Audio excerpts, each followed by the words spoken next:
Welcome to the latest edition of the LL Basketball Roundtable, brought to you by Student Transportation of America.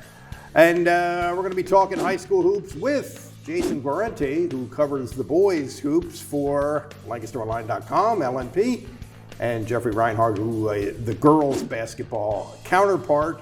We're well into the second half of the regular season now, and I wish that I could say that things were taking shape, because I think the shape is kind of blowing up or constantly changing, and I'm not getting too much out of it. So I thought one of the things we could look at today is who's the best team in the league right now, which is an interesting question on both sides, both the boys and girls side, but a different question on each side. So let's start with Jeffrey. Yes, sir. And I think I know who the two teams are that are under consideration. Yes, I think let's break it down a little bit. And obviously, this is not a final. You know, we're just talking. No, it's an interesting discussion. I think there's a 1 and a 1A. Yeah. Okay. I think Lancaster Catholic is there. They have 2 losses, but they're against Cardinal O'Hara and Springford, which nobody around here would schedule either of those teams. Catholic scheduled both, played them both on the road. Well, the other team that might schedule them is Lebanon. Correct. Based Lebanon, on what they've done. Lebanon played Perkiomen Valley, which is really good, and they beat Pittsburgh North Catholic, which was a really good win. Yeah. So I think Catholic and Lebanon are 1 and 1A. Flip a coin. They're both strong in so many facets. X factor might be Kyla Correa, the point guard, if they meet somewhere. Because Lancaster Catholic is so dependent on disrupting you with their pressure defense, and Lebanon would appear to have the ultimate antidote. Yep, they can press break. She's great with the ball, and they have the 6'3" Harrison in the middle, so they can throw over top to her. So they're kind of the thing I like most about. I'm sorry. No, go. The thing I like most about Correa as a player is not just that she has a great handle, but that she can see 2 moves ahead. Yep. She has the vision thing. She sees, I want to back off here. I want to rip through here. Yep. If I go here, the defense goes here, I can throw it here. She's got that thing, which is so valuable. Yep, she's one of those kids. She's a player or 2 ahead of you. I think if I put another team in the mix, Columbia's the defending champ. Yeah. They have 4 losses, but they're against really good teams. So they've played great competition all winter. I think Columbia's there, probably in the Final Four mix with Lebanon and Lancaster Catholic. League playoffs last year, Lebanon beat Lancaster Catholic and lost to Columbia in the final. Yes. Yeah. And maybe we'll talk about that in a minute here on both sides about how the brackets look for the league playoffs right now. All right, now it's more contenders, I think, for the throne on the boys' side. It is an impossible because nobody's emerged.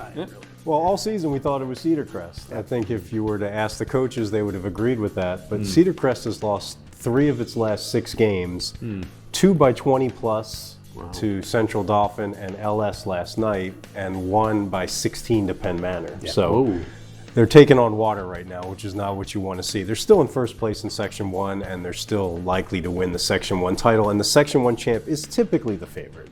Not always, but typically the favorite. Yeah. The team playing the best right now is Warwick. Warwick's won 9 in a row. Warwick's undefeated in Section 2. So we'll see if that translates to the league playoffs. LS has to be in this conversation. Yeah, I think LS now has wins over Chambersburg, Cedar Crest, and Hempfield, the 2 likely teams. And by comfortable margins. Yes. But LS isn't even in first place in Section 3. How about that? So which kind of shows how crazy the whole thing is. You could even say Penn Manor's in the conversation, because Penn Manor's beaten Cedar Crest and Warwick. But Penn Manor's on the outside of the league playoffs right now. So it's crazy. I mean, it seems like each night of the league playoffs is going to bring any result possible. And I was covering the Penn Manor Hempfield game last week, which was not completed because of a crazy, scary, and apparently blessedly not tragic incident. Let's talk a little bit about Figueroa. Yeah, Devin Figueroa took a hard fall head first onto the court. They had to clear the room. The teams went to the locker room. The game was stopped in the 3rd quarter. It will be made up on February 8th at 5 o'clock. Penn Manor has to win that game to make the league playoffs, but even if they win it comes down to power rating, and right now they're behind Hempfield in power rating. So if Hempfield wins, Hempfield would be in the league playoffs. If Penn Manor wins, it'll be Made up from the jump? from the place they left off. From the place One where they point left off. Penn Manor lead. Penn Manor was up You by talked to me the next morning on the phone, and you said that was the scariest, worst thing I've seen. It really was. It was the worst thing I've ever seen in basketball. Like scariest. And I had where I was sitting, I had a really good view of it, and to hit the floor from the height he was, head and neck first, it was unbelievable. And the people who were charged with dealing with this, I thought did a great job. Good. And also, I think we want to thank Larry Bayou, the coach at Penn Manor, for being so. I mean, he called me back at 11:30 at night that night from the hospital. Wow. They really did a nice job of understanding that we're just trying to keep people informed, Scary. and via Twitter, and then Jason doing a story about it. We did. I think we did. Yeah. Scary. All right, let's look ahead. This is obviously subject to change, but let's look a little bit at the brackets for the league playoffs. Ryan. Well, the interesting thing with the girls, continuing on that subject, if it ends the way it is, and I'm looking at the Final Four, Lebanon and Columbia would be in the same bracket this time around. And at least in terms of section championships, Yes. it's probably going to end the way it is right now. Yes, if you had to, force me to say how is this going to end, I would say they're all pretty close to being set. But you'd get a Columbia-Lebanon rematch, but it would be in a semifinal. Yeah. Catholic would be in the lower bracket, and their semi would be against maybe a Manheim Township, which is having a really good season, or an Ephrata, which looks like it's going to win Section 2. So that'll be interesting. But we'd get Columbia-Lebanon in a semifinal if it goes chalk. Township is, of the teams other than those three that we mentioned, Township, I think, is the one who could play with all Township three. is very dangerous. And beat Lebanon. And beat Lebanon at Lebanon. They're dangerous. And Ephrata doesn't score a lot of points, but they defend. They make you play their style. They're content with, getting to 30 and, playing good defense. But and the brackets are tweaked a little bit from year to year, right? Yeah. Which is why, the semis and projecting ahead to semis and finals are different than they were last year. True. And with those three really solid girls teams at the top, two of them are going to play in the semis. One of them's not going to get there. And that's why I kind of lean Catholic to come out of the bottom bracket. And we'll see if we get a Lebanon Columbia rematch. That'll be a lot of fun. And again, we know less. we can assume less on the boys' side. But still, let's look at the bracket a little bit in terms of potential matchups. Section 1 plays Section 3. Yeah. So Cedar Crest would be the section champ, and right now they would play LS, which would be the runner-up in Section 3. That could change. LS goes to Octorara on Friday. So if LS beats Octorara, they're tied for first, and then all bets are off there.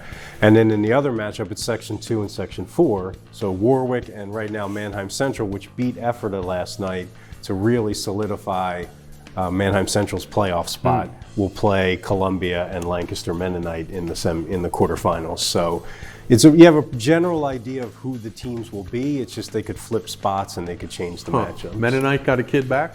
Mennonite got Miles Halverson back last night. He's a senior who played on their state championship team. He'd been out since December 12th with an injury. He scored 16 points. Yeah, that's big. He really contributed last year. Well, he gives them another outside shooter. They have Cody Fisher who shoots threes, and then they didn't have another guy to do that. And now that he's back, he can add some perimeter damage. And they got to play Columbia again. They'll go to Columbia February 7th, and the winner of that, they'll be tied if Mennonite wins that game, and it'll come down to power rating, and if Columbia wins, Columbia will be section champ.